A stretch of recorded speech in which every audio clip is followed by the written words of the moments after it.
గుమగుమల వంటలే వంటలే తెరకొట్టే కారం రంగు రుచి ఆచి కారం పొడి.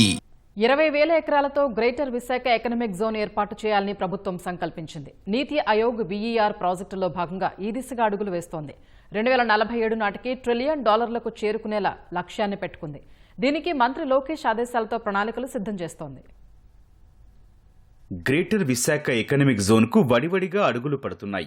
ఇటీవల విశాఖ పర్యటనలో మంత్రి లోకేష్ విశాఖ, విజయనగరం, శ్రీకాకుళం, అనకాపల్లి జిల్లాలను కలిపి ఎకనామిక్ జోన్ గా చేయాలని తెలిపారు. 4 జిల్లాల కలెక్టర్లకు ఆదేశాలు ఇవ్వడంతో 20,000 ఎకరాల భూసేకరణకు ప్రణాళిక సిద్ధం చేస్తున్నారు. విశాఖలో 3 నుంచి 5,000 ఎకరాలు, మిగిలిన 3 జిల్లాల నుంచి 15,000 ఎకరాల ప్రభుత్వ, ప్రైవేటు భూములను సేకరించాలని చూస్తున్నారు.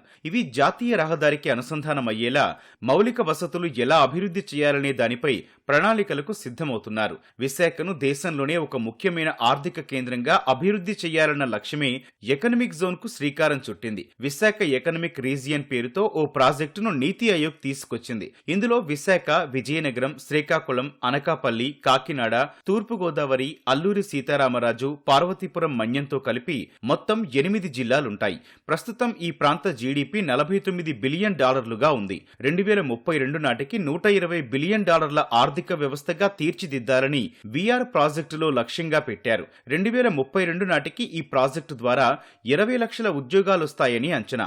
ఆర్థిక రాజధానిగా విశాఖను తీర్చిదిద్దడానికి కూటమి ప్రభుత్వం ఇప్పటికే ప్రత్యేక ప్రణాళికలు చేస్తోంది. వీటిని దృష్టిలో పెట్టుకునే సిఫీ డేటా సెంటర్ భూమి పూజకు విశాఖ వచ్చిన మంత్రి లోకేష్ 2047 నాటికి రాష్ట్రాన్ని $2.4 ట్రిలియన్ ఆర్థిక వ్యవస్థగా అభివృద్ధి చేయాలంటే గ్రేటర్ విశాఖ జోన్ ఆర్థిక అభివృద్ధి $1 ట్రిలియన్ చేరుకోవాలనే లక్ష్యంగా ప్రణాళికలు రూపొందించినట్లు తెలిపారు. గ్రేటర్ విశాఖ ఎకనామిక్ జోన్ అభివృద్ధికి నీతి ఆయోగ్ 7 ప్రధాన అంశాలపై దృష్టి సారించింది. పోర్టుల ద్వారా వాణిజ్యాన్ని ప్రోత్సహించడం, ఐటీ హబ్లు, ఇన్నోవేషన్ సెంటర్లు అభివృద్ధి చేయడం, ఆగ్రో ప్రాసెసింగ్ పరిశ్రమలు, వ్యవసాయంపై దృష్టి పెట్టడం, పర్యాటక రంగాన్ని అభివృద్ధి చేయడం, పెరుగుతున్న జనాభాకు తగ్గట్టు ఆరోగ్య సదుపాయాల కల్పన, మౌలిక వసతుల ప్రణాళిక, నగరం, పట్టణాల అభివృద్ధి, రోడ్లు, రైల్వే, పోర్టుల్లాంటి మౌలిక వస్తుల అభివృద్ధిలో పెట్టుబడులు పెట్టడం వంటి అంశాలపై దృష్టి సారించింది.